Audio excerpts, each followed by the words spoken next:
Road സുരക്ഷാ വിദഗ്ധൻ ശ്രീ ഉപേന്ദ്രനാരായണൻ കൂടി നമ്മളോടൊപ്പമുണ്ട്. ശ്രീ ഉപേന്ദ്രനാരായണൻ, ജൂണിൽ ഈ ഹർജി പരിഗണിച്ചപ്പോൾ തന്നെ കോടതി വാർണിംഗ് നൽകിയതാണ്. റോഡ് ശരിയാക്കാതെയുള്ള ഈ ടോൾ പിരിവ് നടക്കില്ല എന്ന് പറഞ്ഞതാണ്. പക്ഷേ എന്നിട്ടും ഇപ്പോൾ ഇന്ന് ഓഗസ്റ്റ് 6-ാം തീയതിയാണ്. ഇന്നെത്തുമ്പോഴും പ്രത്യേകിച്ച് യാതൊരു മാറ്റവും അവിടെ ആ റോഡിൽ ഉണ്ടായിട്ടില്ല. ബ്ലോക്കിന് യാതൊരു മാറ്റവും ഇല്ല. പക്ഷേ പൈസ യഥാവിധി പിരിക്കുന്നതുമുണ്ട്. കോടതിയുടെ ഇന്നത്തെ ഇടപെടൽ എങ്ങനെയാണ് താങ്കൾ കാണുന്നത്? വളരെയേറെ സന്തോഷവാനാണ്. വിധിയെ സ്വാഗതം ചെയ്യുന്നു. കാര്യം ലക്ഷക്കണക്കിന് യാത്രക്കാർക്കൊരു ചെറിയ ഒരു ആശ്വാസമാണ് ടോൾ പിരിവില്ലാതെ യാത്ര ചെയ്യാം എന്നുള്ളത്. പക്ഷെ ഗതാഗത കുരുക്ക് മാറുന്നില്ലല്ലോ. എനിക്ക് പറയാനുള്ളത്, ഒറിജിനൽ എഗ്രിമെന്റും പ്രകാരം 2011 പണി തീർക്കേണ്ട ഈ റോഡ് 2025 യാതൊരുവിധ പണിക്കും ഒരു പ്രോഗ്രസും ഇല്ലാതെ, സർവീസ് റോഡുകളില്ലാതെ, അണ്ടർപാസസ് ഇല്ലാതെ, ടോട്ടലി അതിനകത്ത് എഗ്രിമെന്റ് വ്യവസ്ഥകളൊക്കെ കാറ്റിൽ പറത്തിക്കൊണ്ട് ജനങ്ങളെ കൊള്ളയടിച്ചുകൊണ്ട് പോകുന്ന ഒരു പാതയാണിത്. ഇപ്പൊ ഡിജോ കാപ്പൻ പറഞ്ഞെടുത്തുനിന്ന് ഞാൻ തുടങ്ങാം. ഇപ്പൊ മട്ടാഞ്ചേരി പാലം 100% പണി പൂർത്തീകരിച്ചിട്ടാണ് അവര് ടോൾ പിരിച്ചതും. പക്ഷെ ടോളിന്റെ കാലാവധി പല പ്രാവശ്യം മാറ്റി വെച്ചു. ആരും തന്നെ അന്വേഷിച്ചില്ല. പക്ഷെ ഇത് പണി 60% മാത്രം പൂർത്തീകരിച്ചിട്ട് പിരിവ് തുടങ്ങുകയും അന്നത്തെ വ്യവസ്ഥ, അതായത് 6 മാസം കൊണ്ട് എല്ലാ വർക്കും തീർക്കാവുന്ന ഒരു എഗ്രിമെന്റ് സ്റ്റേറ്റ് സപ്പോർട്ട് എഗ്രിമെന്റ് ആയിട്ട് വെക്കുകയും അത് പൂർത്തീകരിക്കാതെ 6 മാസം കഴിഞ്ഞു 15 കൊല്ലമായിട്ടും അത് പൂർത്തീകരിക്കാതെ ജനങ്ങളെ കൊള്ളയടിച്ചുകൊണ്ടിരിക്കുന്ന ഒരു കൊള്ളപ്പാതയും, ജനങ്ങളുടെ വിലയേറിയ സമയം പൊതുനിരത്തിൽ ചെലവാക്കേണ്ട ഒരു ഗതികേടിലാണ് കേരളത്തിലെ മുഴുവൻ യാത്രക്കാരും. ഏകദേശം 85,000 പാസഞ്ചർ കാർ യൂണിറ്റ് ആണ് ഈ പാതയിലൂടെ കടന്നു പോകുന്നത്. ഈ കമ്പനിക്ക്, GIPL എന്നുള്ള ടോൾ കമ്പനിക്ക് കൊള്ളലാഭം ഉണ്ടാക്കാൻ വേണ്ടി ദേശീയപാത അതോറിറ്റി സപ്പോർട്ട് ചെയ്യുന്നുണ്ട്. പക്ഷെ ബഹുമാനപ്പെട്ട കോടതി മാത്രമാണ് ജനങ്ങൾക്ക് ഇപ്പോൾ സപ്പോർട്ടായിട്ട് വന്നേക്കുന്നത്.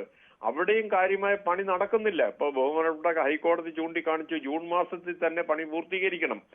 ആകെ നടക്കുന്ന 3-4 പണിക്കാർ അവിടെ ഇരിപ്പുണ്ട്. ഒരു JCB അല്ലെങ്കിൽ ഒരു ഷവലോ ഉണ്ടാവും.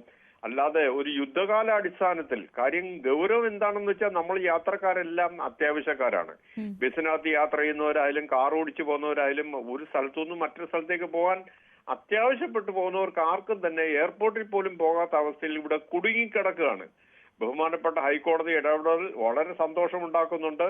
എന്റെ ഒരു അപേക്ഷ, ഇത് സ്ഥിരമായിട്ട് പണി പൂർത്തീകരിച്ചിട്ട് മാത്രം ഇനി ടോൾ പിരിച്ചാൽ മതി എന്നുള്ള സ്ഥിരമായിട്ടൊരു ഓർഡർ ഗവൺമെന്റിനോടും ദേശീയപാത അതോറിറ്റിക്കും ബഹുമാനപ്പെട്ട ഹൈക്കോടതി കൊടുക്കണം എന്നാണ് എന്റെ ഒരു അപേക്ഷ. ഏതാണ്ട് 13 വർഷമായി ഈ പിരിവ് തുടങ്ങിയിട്ട്. അതിൻ്റെ ഇടയിൽ ഏതാണ്ട് എൻ്റെ ഓർമ്മ ശരിയാണെങ്കിൽ ഒരു 1521 കോടിയോ മറ്റോ പിരിച്ചെടുത്തു എന്നാണ് നേരത്തെ വന്നൊരു കണക്കൊക്കെ. പിഴയായിട്ട് എത്രയോ രൂപ ചുമത്തിയിട്ടുണ്ട്. പക്ഷെ എന്നിട്ടും ഇങ്ങനെ കുലുക്കമില്ലാതെ ഒരു സിസ്റ്റം നടന്നു പോവുക എന്ന് പറയുന്നത്, അതിൽ ആർക്കൊക്കെ വീഴ്ചയുണ്ടോ അവരൊക്കെയും കോടതിക്ക് മുമ്പിൽ അടക്കം വരട്ടെ. ഇപ്പോൾ കളക്ടർ ഇത് നേരത്തെ പിരിവ് നിർത്താൻ ഉത്തരവിട്ടു. അതൊക്കെ നമ്മൾ കണ്ടതാണ്, അവിടെ ഉണ്ടാവുന്ന പ്രതിഷേധങ്ങൾ കണ്ടതാണ്. പക്ഷെ എന്നിട്ടും ഒരു കുലുക്കമില്ലാതെ ഒരു കമ്പനി അങ്ങനെ തുടരുക എന്ന് പറയുന്നത്, അത് ഈ ജനാധിപത്യത്തിൽ തന്നെ കുറച്ച് മോശം ഉണ്ടാക്കുന്ന ഒരു കാര്യമല്ലേ? വളരെ ശരിയാണ് അങ്ങ് പറയുന്നത്. ഞാൻ പൂർണ്ണമായിട്ടും യോജിക്കുന്നുണ്ട്. കാര്യം ഈ പറയുന്ന കള്ളപ്പേരുകളാണ്. ഗുരുവായൂർ ഇൻഫ്രാസ്ട്രക്ചർ പ്രൈവറ്റ് ലിമിറ്റഡ് എന്ന് പറയുന്ന കള്ള കമ്പനിയാണ്. സത്യത്തിൽ ആ പേര് കള്ളമാണ്. ഇത് ഒറിജിനൽ കമ്പനിയുടെ പേര് കൃഷ്ണമോഹൻ കമ്പനി, KMC കമ്പനി എന്ന് പറഞ്ഞിട്ട് ആന്ധ്രാപ്രദേശിലുള്ള ഒരു കമ്പനിയാണ്. അവര് മിക്ക സ്റ്റേറ്റിലും അവരെ ബ്ലാക്ക് ലിസ്റ്റ് ചെയ്തേക്കുന്നതാണ്. കാര്യം അവരുടെ പണി ഒറിജിനൽ എഗ്രിമെന്റ് പ്രകാരം അല്ല. അത് വയലേഷൻ ഓഫ് ഡിസൈൻ ഉണ്ട്. DPR ഉണ്ടാക്കുന്നിടത്തൊക്കെ കാര്യമായ തെറ്റുണ്ട്. പിന്നെ ഇപ്പൊ നമ്മള് ഈ ഒരു റോഡ് തന്നെ, മണ്ണുത്തി ഇടപ്പള്ളി റോഡ് എന്ന് പറയുന്ന 65 കിലോമീറ്റർ ലെങ്തില് 30 കിലോമീറ്റർ മാത്രമാണ് അവര് പുതുതായിട്ട് ഉണ്ടാക്കിയത്, കൺസ്ട്രക്ട് ചെയ്തത്. ബാക്കി 35 കിലോമീറ്റർ അവര് മെയിൻ്റനൻസ് സ്ട്രക്ചർ ആയിട്ട്, അങ്കമാലി മുതൽ ഇടപ്പള്ളി ജംഗ്ഷൻ വരെ ഉള്ളത് മെയിൻ്റനൻസ് സ്ട്രക്ചർ ആയിട്ട് അവർക്ക് പോസിറ്റീവ് ഗ്രാന്റ് കിട്ടിയതാ. അതായത് നമ്മൾ അതിൽ യാത്ര ചെയ്യുമ്പോൾ നമ്മൾ കൊടുക്കുന്ന 65 കിലോമീറ്ററിനുള്ള ടോളാണ്. സത്യത്തിൽ 65 കിലോമീറ്റർ ടോളിനുള്ള പണി ചെയ്തിട്ടില്ല. കാര്യം മെട്രോ റെയിൽ വന്നപ്പോൾ ഇടപ്പള്ളി മുതൽ ആലുവ വരെ 12 കിലോമീറ്റർ മെട്രോ റെയിലുകാരാണ് പണിതത്. പക്ഷെ അതിനും നമ്മൾ ടോൾ കൊടുക്കണം. ഇതിനകത്ത് വ്യാപകമായ കെടുകാര്യസ്ഥതയും അഴിമതിയും ഒക്കെ നടക്കുന്നുണ്ട്. പക്ഷെ എന്തു വന്നാലും ജനങ്ങളെ ബുദ്ധിമുട്ടിച്ചുകൊണ്ട് ഒരു ടോൾ പിരിവ് നടക്കുന്നത് നമ്മൾ സഹിക്കുക എന്ന് പറയുന്നത് കഴിഞ്ഞ 15 കൊല്ലമായിട്ട്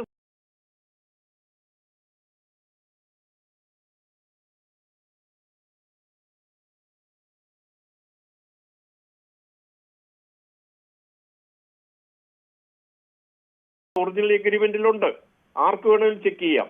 ആ 2014 കഴിഞ്ഞപ്പോ 11 കൊല്ലം കഴിഞ്ഞു, ഇപ്പോഴും 4 വരിപ്പാത മാത്രമാണ്. അപ്പൊ ഇത് കൊള്ളലാഭം മാത്രം കണ്ടിട്ട് കൺസ്യൂമേഴ്സായ നമ്മളെ, വാഹനങ്ങൾ അതിലെ കടന്നു പോകുന്നവരെയൊക്കെ തന്നെ ഒരു ബന്ധസ്ഥരായിട്ട് നമ്മളെ അങ്ങോട്ട് എന്താ പറയുന്നത്, ഒരു ട്രാഫിക് ബ്ലോക്ക് എന്ന് ട്രാഫിക് പിരിക്കുക, അത് മാത്രമാണ് അവർക്ക് ഉദ്ദേശമുള്ളൂ.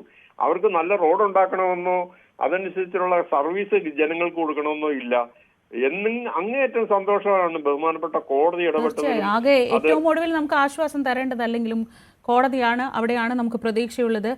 ഇനിയിപ്പോൾ റോഡ് നന്നാക്കിയിട്ട് മതി തൽക്കാലം ടോൾ പിരിക്കുന്നത് എന്നാണ് കോടതി നിർദ്ദേശിച്ചിട്ടുള്ളത്. സർവീസ് റോഡുകളുടെ പണി എത്രയും പെട്ടെന്ന് പൂർത്തിയാക്കി ആ റോഡിലൂടെയെങ്കിലും വാഹനങ്ങൾക്ക്, ഈ അടിപ്പാത നിർമ്മാണം നടക്കുന്നതുകൊണ്ടാണ് അവിടെ ഇത്ര വലിയ ബ്ലോക്ക് അനുഭവപ്പെടുന്നത്, ആ സർവീസ് റോഡുകളുടെ പണിയെങ്കിലും പൂർത്തിയാക്കാനാണ് കോടതി നിർദ്ദേശിച്ചിട്ടുള്ളത്. ഇനി ഈ കമ്പനി എന്ത് ചെയ്യും എന്നതാണ് കാത്തിരുന്ന് കാണേണ്ടത്. എന്തായാലും 4 ആഴ്ച യാത്രക്കാരുടെ പ്രത്യേക ശ്രദ്ധയ്ക്ക് മണ്ണുത്തി ദേശീയപാതയിലൂടെ കടന്നു പോകുമ്പോൾ, എടപ്പള്ളി മണ്ണുത്തി ദേശീയപാതയിലൂടെ കടന്നു പോകുമ്പോൾ പാലിയേക്കരയിൽ ടോൾ കൊടുക്കേണ്ടതില്ല. കോടതിയുടെ ഉത്തരവ് അതാണ്. ഇടവേളയ്ക്ക് ശേഷം മടങ്ങി.